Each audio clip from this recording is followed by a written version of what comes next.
Magandang araw sa lahat mga kabasketball, at kung bago ko nga lang pala sa channel na to ay mag-subscribe ka na at pindutin ang notification bell.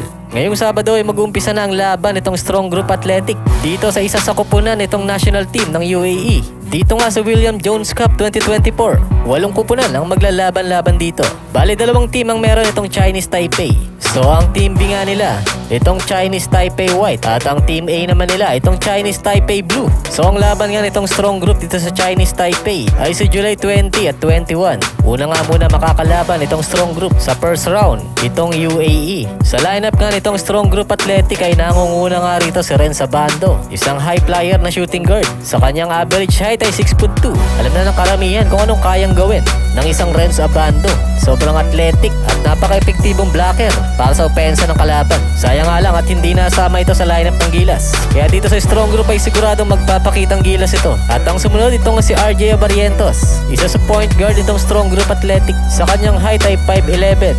Maganda nga ang average ng bata na to at malaking tulong ito para sa SGA. Dahil isa nga ito sa magaling na point guard. Nakapaglaro na nga ito dito sa KPL, dito sa kupunan ng Shinshu Brave Warrior. At ngayong taon ay bali-balita nga na magpapadrop na nga ito dito nga sa PBA.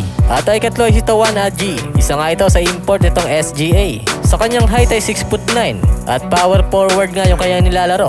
At ang ika-4 ay si Gio Chu. Sa kanyang posisyon ay sentro nga. At 6'8" naman pagdating sa kanyang height. Fresh player from Ateneo de Manila. So bukod nga sa lineup nitong SGA, nasa lineup din siya nitong Taiwan Mustang.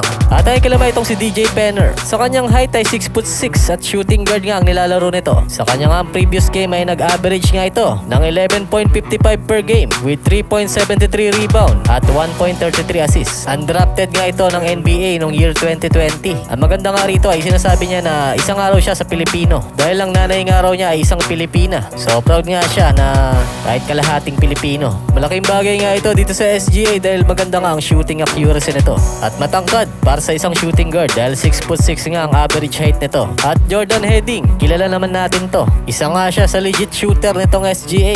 At napatunayan niya na yan sa mga previous game nitong SGA. At syempre yung mga previous game niya na rin noong kasama siya sa Gilas Pilipinas. Sa kanyang average height ay 6'2" at guard position naman. Pero mas effective nga siya as a shooting guard. At Dave Ildefonso, sa kanyang average height ay 6'0".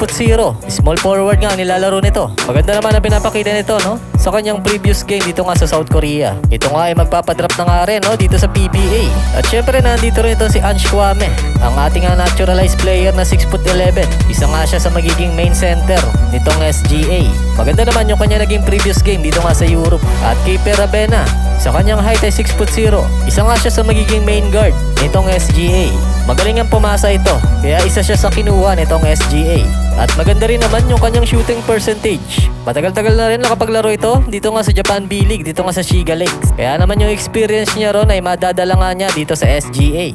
At para naman sa isa pang import itong SGA, nandito nga itong si Chris Macolot. Average of 6'11" pagdating sa kanyang height. Kilala naman natin kung ano yung kayang gawin ito dahil nakapaglaro na nga ito dito sa PBA sa kupunan ng San Miguel Beermen, kung saan ay nasungkit nga nila ang kampyonato.